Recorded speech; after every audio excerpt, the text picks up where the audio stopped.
Test ও টি-20কে বিদায় বললেও one day ফরম্যাটে খেলা চালিয়ে যাওয়ার কথা বলেছিলেন সাকিব আল হাসান। তবে জাতীয় দলের দরজা সম্ভবত বন্ধই হয়ে গেল এই অলরাউন্ডারের।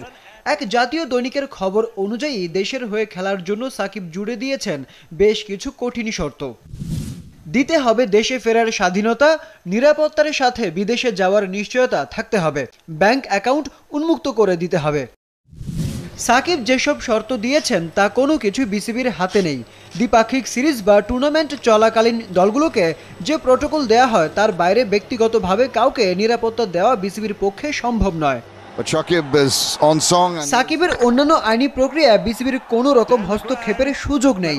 ব্যাংক অ্যাকাউন্ট উন্মুক্তের বিষয়টি বাংলাদেশ ব্যাংকের হাতে। সব মিলিয়ে পরিস্থিতি যা দাঁড়িয়েছে তাতে সাকিবের শর্ত মেনে নিতে না পারায় তাকে ওয়েস্ট ইন্ডিজ সফরের ওয়ানডে দল থেকে বাদ দিতে যাচ্ছে বিসিবি, এমন খবরই ছড়িয়ে পড়েছে ক্রিকেট পাড়ায়। যদিও বিসিবি কিংবা সাকিব কারো পক্ষ থেকে এখনও আনুষ্ঠানিকভাবে কিছু জানানো হয়নি। ধরে নেওয়া যেতে পারে টাইগার ক্রিকেটে সাকিব অধ্যায় শেষ। ক্যারিয়ারের শেষ দেখে ফেলেছেন দেশের ক্রিকেটের সবচেয়ে বড় ক্রিকেট তারকা। এই মুহূর্তে সাকিব খেলছেন আবু ধাবির টি10 লিগে। ওয়েস্ট ইন্ডিজের বিপক্ষে বাংলাদেশের প্রথম ওয়ানডে 8 ডিসেম্বর।